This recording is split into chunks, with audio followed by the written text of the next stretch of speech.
Welcome to the Santa Cruz Works New Tech Clinic with Owl Eye Media, the what's and whys of creating videos for your business. I'm your host, Doug Erickson. We also have Matthew Swinnerton on the line. And of course, we couldn't do this without a fabulous team of people and volunteers that are helping us out. Couldn't do it without our sponsors either. Thank you very much to all of our many sponsors. And now, intro.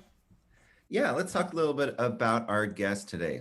So Poli and Carrie Johnson have backgrounds in advertising, journalism, documentary filmmaking, and entertainment. Together, they created engaging brand videos, product videos, and testimonials.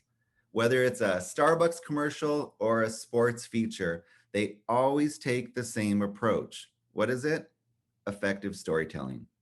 Now, originally from New York, they bid their bagels adieu and headed west to Santa Cruz. But as many of you know, the New York Times actually just appointed California for having better bagels than New York. See, you already learned something. The presentation didn't even happen. So now they have the best of both worlds. They have the redwoods, they have the ocean, they have the amazing Santa Cruz community, and they have the best bagels in the world. So with that, please welcome Poli and Carrie Johnson. Thank you, Matthew. I don't know about the bagel thing. We're very unsure about this bagel thing. We'll have to try it. Thank you so much for the kind intro. Yeah, exactly. Better bagels. Yeah, I gotta try this place in Berkeley. We'll try it. I'm just not sure about that. Okay. So I'm Anna. This is Carrie. We're Ally Media, and we're going to be giving this presentation. We called it the What's and Whys of Creating Video for Your Business. Matthew, I think we're going to try to share our screen. Okay, cool. Great. So yeah, we decided to call this one the What's and Whys of Creating Videos for Your Business because I think after talking to clients, I think there's always kind of, people say you need video for your business, but they don't always tell you what kind of video or why you should be making the videos. They just give you all these statistics about how effective videos are. You've seen the ones that, that you like on social media or, as ads or maybe on company websites, but no one really tells you where to start or like how to even think about it when you're going about making your own for your business. So that's kind of why we decided to base our presentation about that today. So we like to think of videos as a sales and marketing tool that should do work for you. And we kind of built Ally around this idea because we saw a lot of videos that were being made just for the sake of making them. And as video production professionals, we know that it can get really expensive. But just with like the technology that's available today, it doesn't have to be super, super expensive. It's like unions are a thing of the past too. They're just, the cameras are smaller and lighter and can shoot 4K. I mean, your iPhone now can shoot amazing 4K video. So because you have all of these resources available to you, I think you have to get really smart about making videos that have purpose and goals. Because there's also just a saturation of videos online now because everybody knows they need to make videos, but I think they're also just kind of thinking, okay, well, I saw that this company did this video, so we should just do something similar and throw it up there. That's not always the case because maybe the purpose of your video and your goals are different from that company. So, I mean, the way that we like to start before we even shoot a single frame of video is ask yourselves these questions. First of all, why are you making this video? It should have some kind of purpose. And often that's informed by who's watching the video and what kind of action do you want them to take afterwards. So, you know, a good example is a product video. I mean, I think it's really obvious why you would make a product video. You want to kind of get the word out there about your product, and you want people to see whether the product is going to work for them or not. So, you know, I think it's always a great idea to make a product video.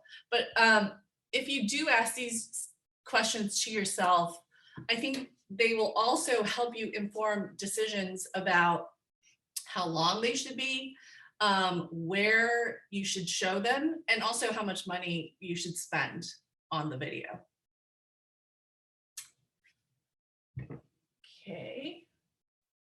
So we also get a lot of questions about like types of videos, and a lot of times people also come to us with, you know, I want to make an animation, or I want to make a whiteboard video. I think before you start with the creative, you want to ask yourself, again, those questions from the slide before, and those questions should inform how you approach a video creatively. And another way to guide yourself through those questions is kind of using, you know, your standard marketing funnel. And this is, you know, a lot of business folks are aware of the marketing funnel. And I think it's a good way to also figure out the types of videos that you want to make as well. So at the top of the funnel, you have awareness. You just want people to just know you exist, right? The types of videos that are great for this are, you know, videos on thought leadership. So like TED Talks, those are a great example of thought leadership videos. Social media videos are great because you can reach a lot of people in a really short amount of time and, you know, make them aware that, again, that you exist.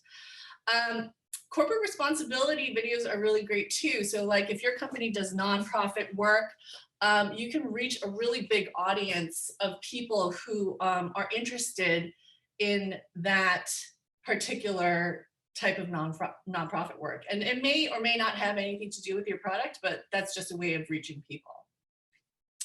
So further down the funnel, you also, once they know you exist, okay, so now you need to generate some interest. These are probably the types of videos that you're most familiar with. Product videos, I mean, it kind of speaks for itself. Product videos outline what your products do, as well as explainers. Explainers work really well for when your technology, for instance, is invisible and you kind of have to explain the structure of things. And explainers can actually also sometimes work as product videos as well. Webinars are also great just to educate folks who are watching on how your product works. And yeah, there's like a whole bunch of different videos that can generate interest. I would say that's probably the biggest genre, if you will, of videos. And then once you start moving down the funnel, okay, so like maybe the person who's watching has decided, okay, this product could work for me. How do you convince them into actually buying it? Testimonials are great because they're actual people who have used it and can speak about how awesome you are, and you don't have to do it about yourself. Demos are also great so that once you've gotten their attention, you can kind of give them details on how your product or service works. And then action, hopefully they buy your product. Okay, so I think now we're going to show probably some examples. I'm going to turn that over to Carrie. Okay, so we're going to show just a few examples here. The first we're going to show is a product video. So I'll let it play. It's pretty short, and then I'll explain it a little.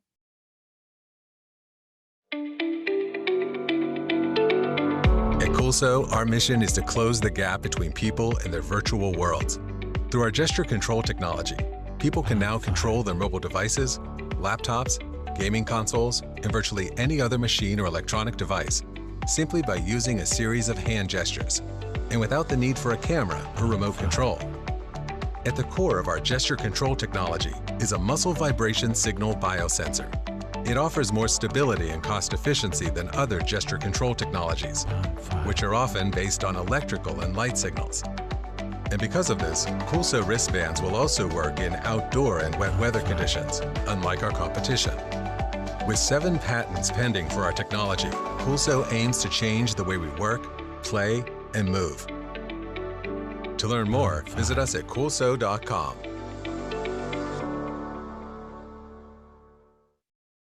Okay, so the video we did for Coolso it's a great way to explain a product clearly and concisely, and it's also under a minute, which is kind of an ideal time.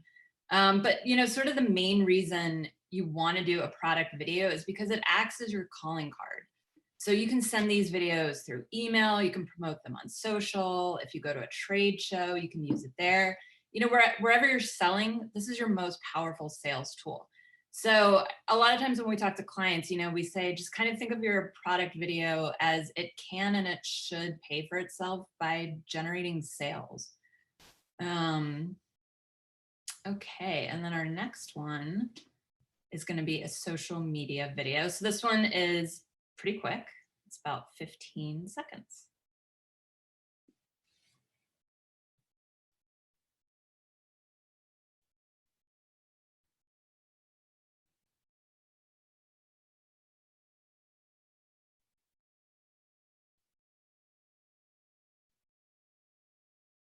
Okay, I should have said there's no audio, so don't worry.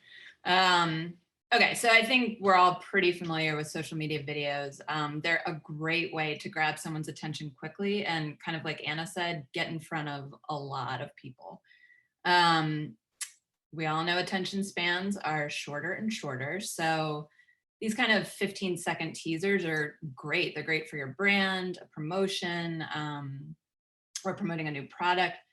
And then, when done effectively, the viewer feels compelled to act at the end. So if you look at this video, for example, at the end, it poses a provoking question. Are you in? And, as a viewer, it's like, heck yeah, I'm in, because I just saw in a few seconds of animation how little women are represented in the state government. So I moved to do something.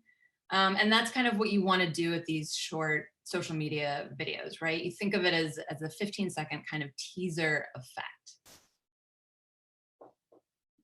Okay, and then our next one is going to be a testimonial video.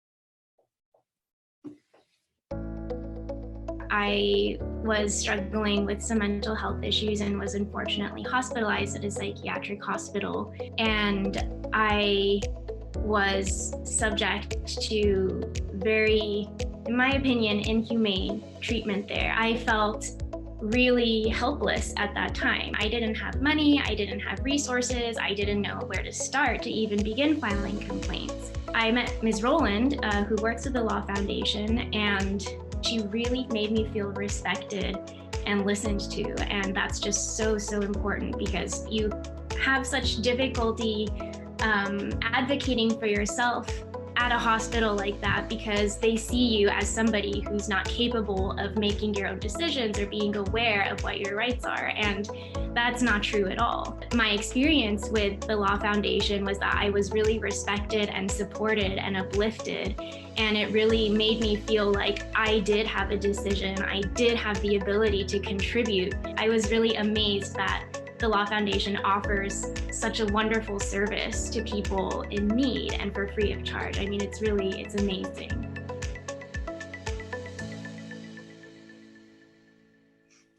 Okay, so Anna kind of touched on this earlier.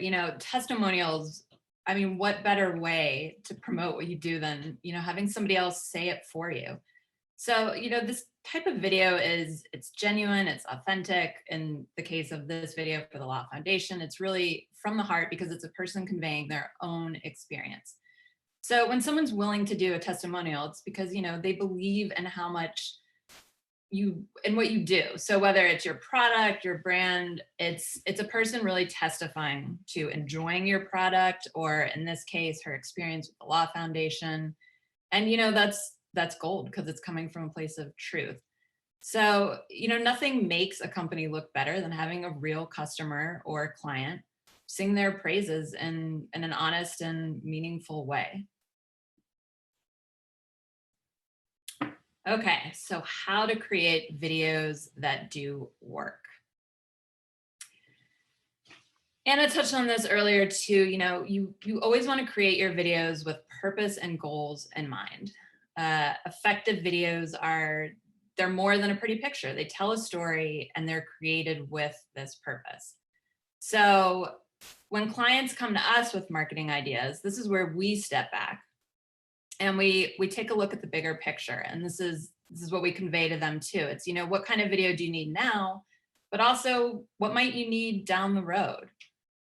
And this type of forward thinking is definitely how we approach all of our videos. So our clients are getting the most out of their video content.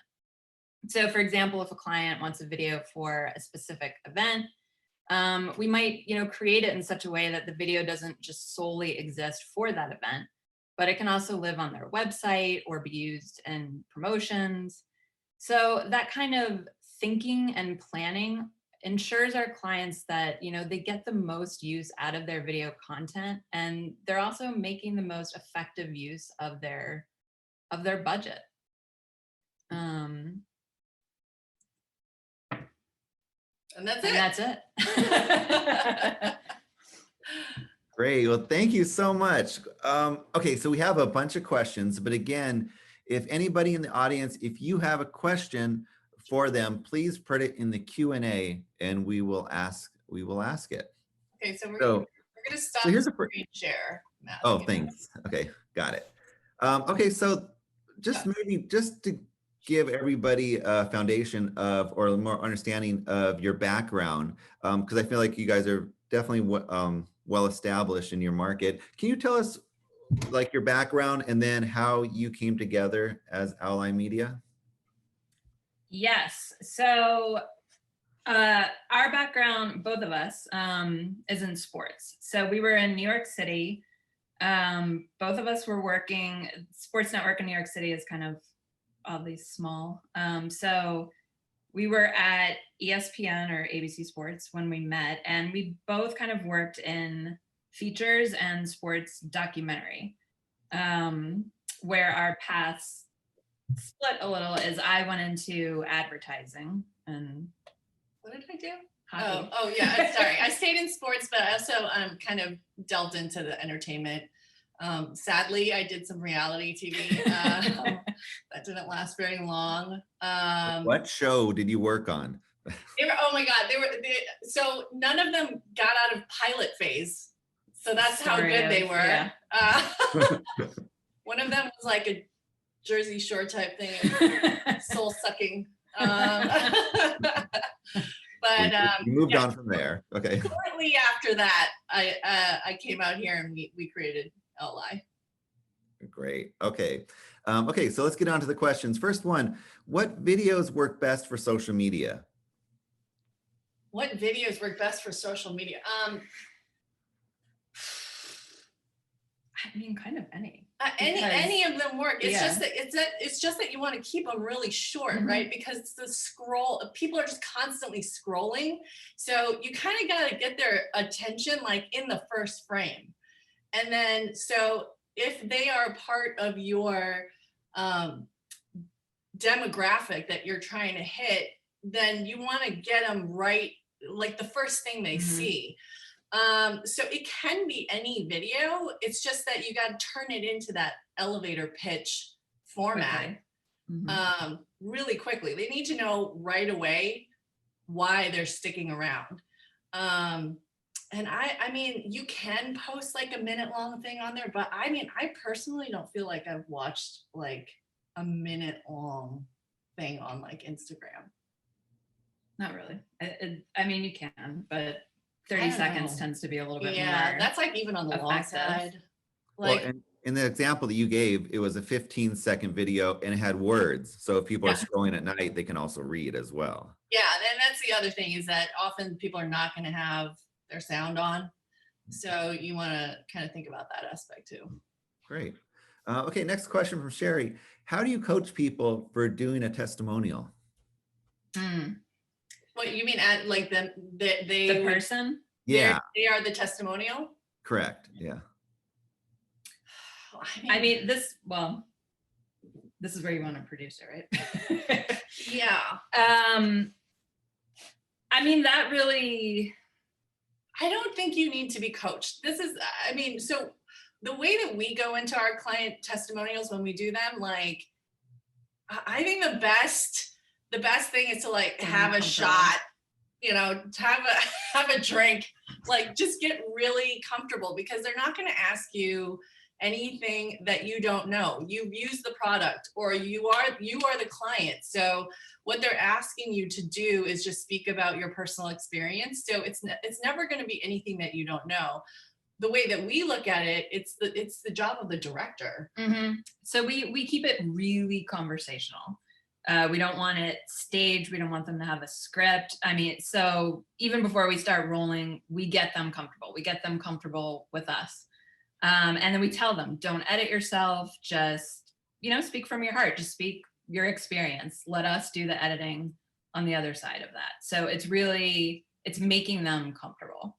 Yeah. So if you have a good interviewer, they're going to be keeping track of what you're saying and knowing when they have the material that they need to make a good testimonial. You should not be thinking about that. The only thing that you need to think about is your experience. So when we're asking the questions, we're always editing in our heads. We know if there might be something they need to say again. Yeah. Perfect. Great. Okay, quick question from Jenna Lee from YoSo Wellness Spa. What was the last one on the pyramid of actions? Hopefully that is the sale. Okay. So like it's our job to take the person all the way through, and then the sale is up to you, unless they need like a how-to video on how to buy your product. But buying is point the 1.2. Yeah. Okay, great. Okay, next question. Can you talk about call to action videos? And I'm not sure what he wants to know about call to action videos, but is there any thoughts that you think about call to action videos that actually translate to have that sale, have that last point on the pyramid? I'm not exactly sure what he means by a call to action. I think every video is a call to action, because you want them to do something at the end, whether it's like go to your website or learn more or buy it. I think there's always should be some call to action. But yeah, maybe he's talking about like the interactivity of the video at the end. I'm not sure. Well, Charlie, if that doesn't answer your question, ask another question and we'll get it answered.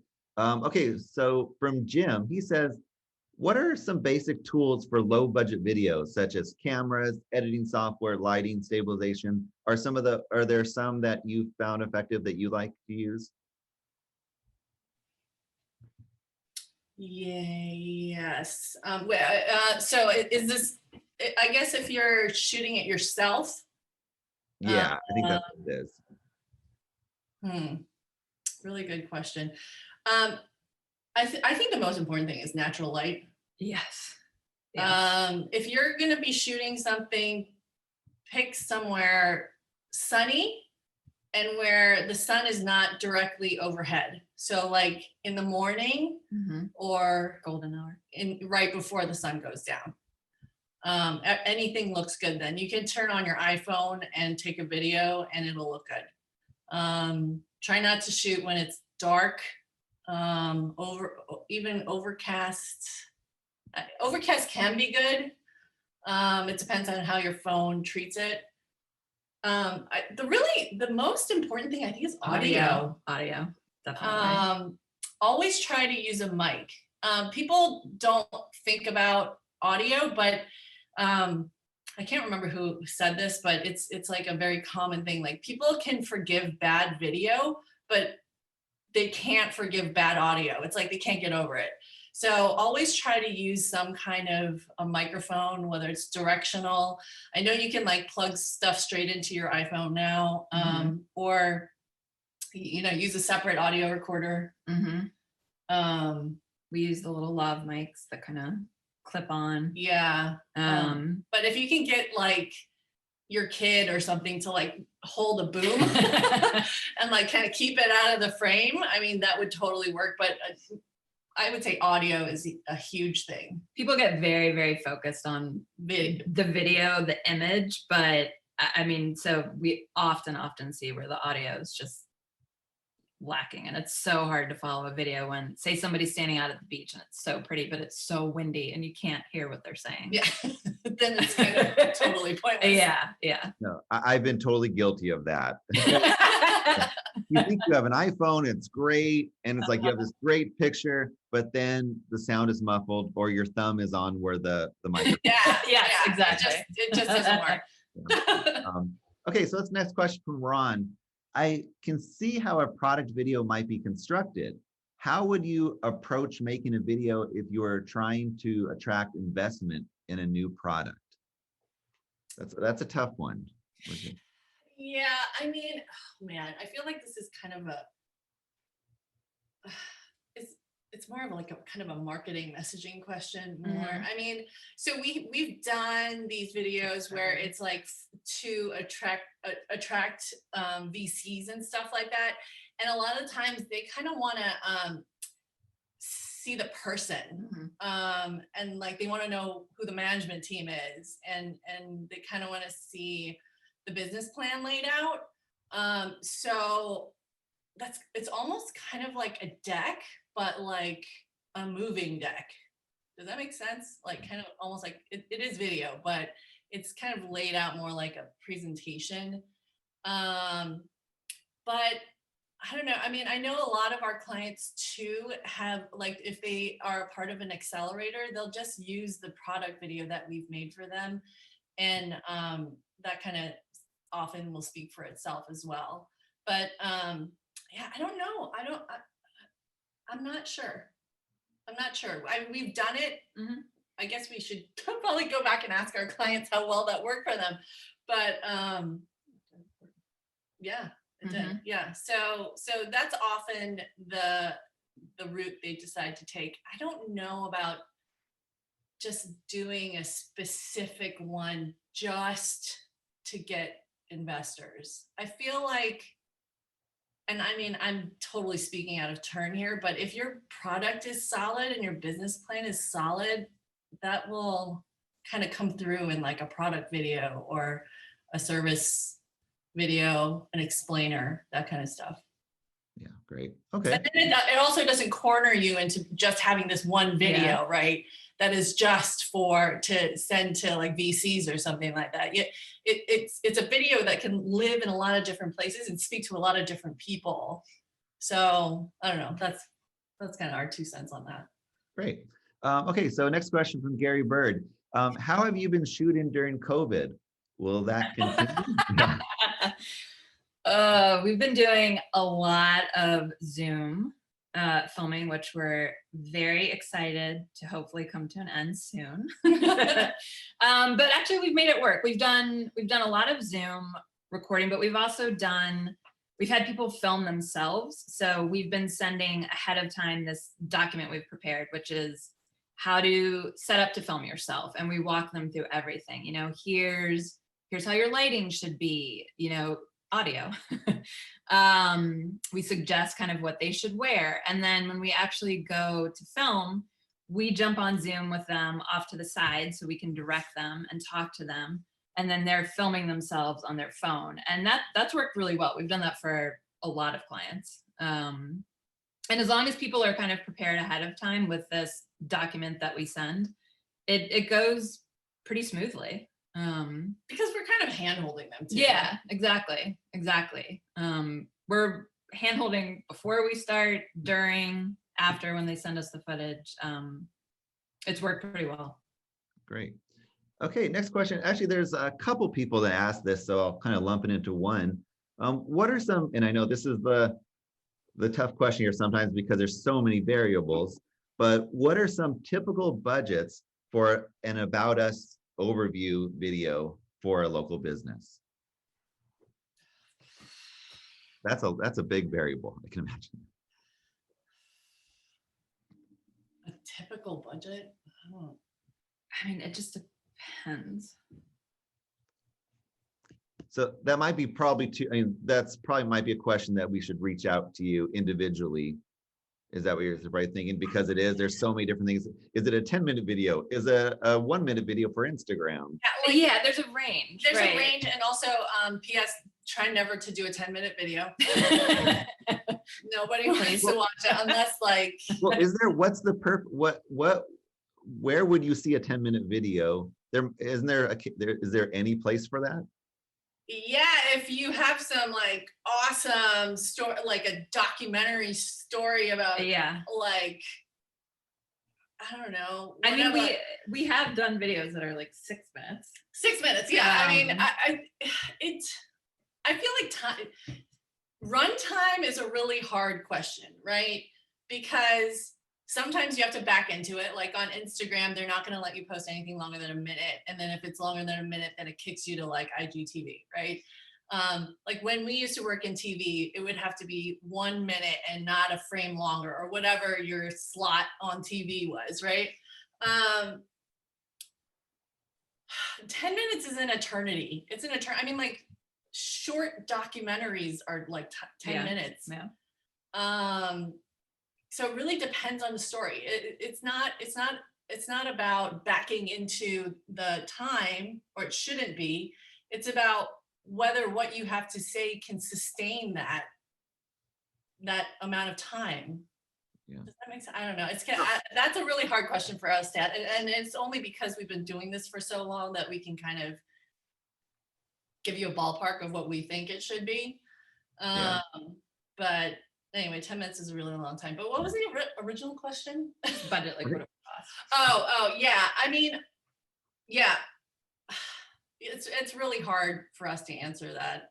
I can't see on the low end like a few $1,000. Yeah. Is that fair? That is fair. Again, it's a ballpark, so it's super hard to actually. I can't imagine anything professionally done for like less than a few $1,000. At that point, it's like you're asking your high school kid to do it. So it's a few $1,000s with a huge set with 300 people on the beach. And helicopters and pyro. Yeah, multiple drones. Yeah. Okay. I'm glad we got that covered. You are a deal. Thank you. Okay, next question.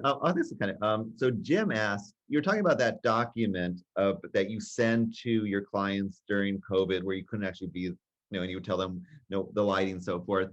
Do you have that document available that you could share? Oh yeah, sure, absolutely. You know what? How about we do this? You send it to me and we will post it on santacruzworks.org and we'll put it in our newsletter so everybody can watch that next week. Sure. Or read that. Okay. What kind of clients do you really enjoy working with? This is the first one, not the bad ones. We won't have to mention the bad ones. But what are the ones, what kind of clients do you really enjoy working with? First of all, we've been really lucky. Yeah, we have not had bad clients. Yeah, I'm not even. We're not kidding. just saying that. We are are batting 1,000 here. We're knocking on wood. They've all been really, really good. I mean, we do work with some nonprofits, so I would say those are really, really nice to work with because obviously they feed the soul. They're good stories. They're good stories. Yeah. The Law Foundation, the Testimonial we showed, that's one of our nonprofit clients. We do a lot of videos for. It's great. We've done Cradle to Career, which is a local Santa Cruz one. They're wonderful. So that kind of client is good for feeding the soul. But I would say, like, in general, our favorite clients are the ones who know what they want to say. like not per se who like, know how to do video, but ones who have like a really clear like messaging. I do who they are. Yeah. Mhm. And their products are like, they have their, value props all laid out. I mean, that's pretty cool and great and easy to work with. Okay, well, I have actually two more questions. First one, why did you move to Santa Cruz instead of staying here in New York? What was the draw to Santa Cruz? And why is it so awesome? Well, I have family here. So that was I came here and had children, and I love the community here. I've never lived in a community like this where, I don't know, I feel like people like really stick up for each other here and look out for each other. That's really nice as a mom, but that's more of kind of on a personal level. She lured me out here when she came. I mean, we both had been in New York a long time. I think 14 years for me, roughly the same for you. So, I mean, I think we both had an interest in starting our own company, and certainly in New York, there's a lot of production companies. So it seemed more feasible out here. We saw a need for it. Yeah, and then because she had family in Santa Cruz, and to me it was like, oh, I can go move and live by the ocean and do what I love. Great. So yeah, it's not a hard sell, Matthew. Yeah, not a hard sell. And the best bagels in the world. TBD. Although, I mean, we're actually huge fans of Holy Roller Bagels. Yeah, we do, just like to them. give them a little plug. Yeah, Holy Roller. They have great bagels. I think Doug in the comments mentioned that the baglery, the everything bagel, is also really okay. good. It is very good. Oh, okay. Yeah, We've try that. tried all the bagels. I have not. I have. Or you can go to one of our events when we actually have events again, our breakfast, and we always have bagels there. So if someone wants to find out more about you and engage and have your service, where do they go? owlimedia.com. Mm-hmm. There's a contact us page. I think our email's on there. They can see our work. Yeah. Great. Well, thank you so much. I really enjoyed your answers. And now I have some work to do with my video for sure. Not making them 10 minutes long, I guess. And good audio. Yeah, exactly. I'm still working on that.